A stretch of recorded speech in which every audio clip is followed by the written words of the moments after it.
Hi there, I'm Marina Bocharova, and what you see on your screen is a worksheet I have prepared for my Advanced Speaking Club.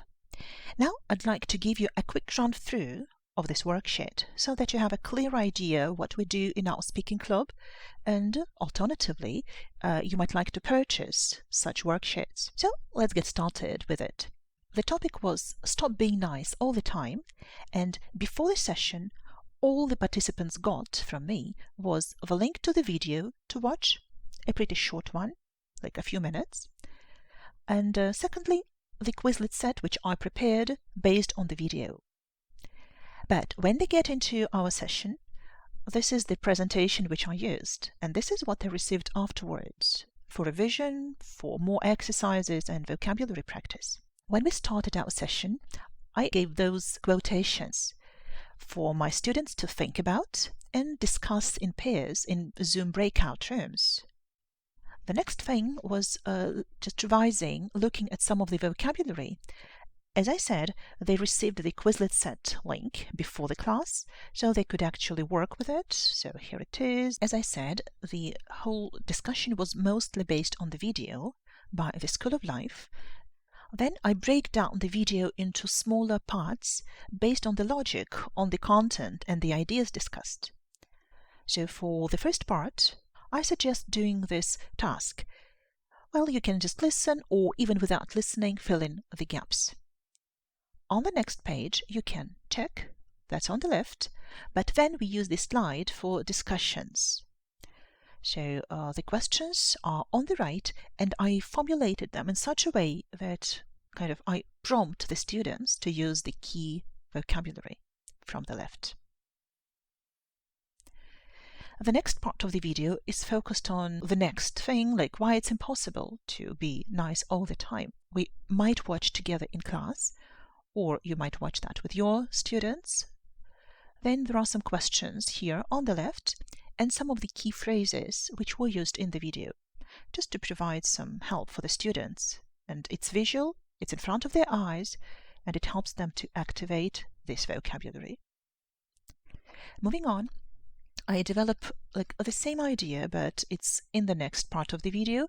So some more key phrases, some more questions to answer. Then we start reformulating the ideas in relation to the student's personal experience.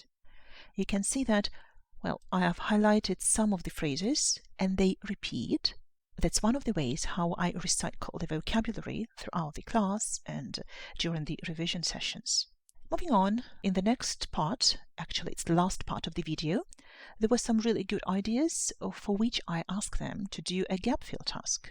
So, well, not many things filled in, and they have to listen and jot down some of the key phrases and then develop them into fully fledged ideas when they start discussing in mini groups. On the next slide, I give the full answers from the video so that they can go to this slide and discuss in pairs.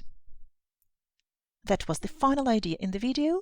I just give this quote, the last thing they say in the video, and ask the students to discuss, because it's not that obvious to me. I wouldn't probably completely agree. So I ask those slightly provocative questions so that the students focus their attention on this idea. What comes next? It can be optional if you don't have time in your class.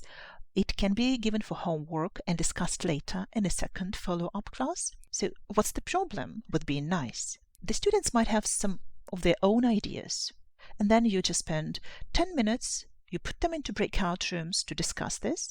The alternative is that they read these articles, and then they can get some more ideas and compare what they think with what psychologists say.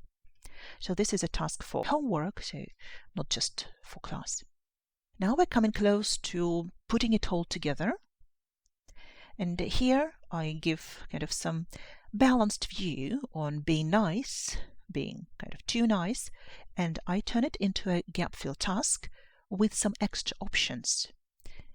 This is one format of this task because it also exists on Word Wall, which is interactive and where all the answers get checked automatically. So, but the students can do this gap fill. Then I refer them to Word Wall. By the way, we might actually go there together and have a look at it. The name should be entered here. You press Start. And here you will have 3 parts. So by dragging and dropping the right words into the spaces, you complete this first part of the task. Okay, like this. So I won't be thinking much now, so I'll just put anything which comes first. And then you submit answers and you see if they are correct or not. After that, you go to the second part, then the third part. They're all based on what was discussed before that, on the things which appear in the worksheet. After you complete the whole, all the 3 parts of the task, you can see the correct answers. Moving on, we get the same slide as before, this time with all the gaps filled. Why do I do that? Because I want my students to discuss it. The ideas are really good ones, so they can be very relevant to a lot of students, so I ask them how far they agree. They do it in breakout rooms, and then we might either go to the optional task or set it for homework. If you hear that your students think that they really have a problem with being too nice, and then they might like to stop that. How do they do it? This is what WikiHow can help them with. So they might take their time to read this guide. Let's have a look together. You know, what I like about WikiHow is how structured and informative their guides are.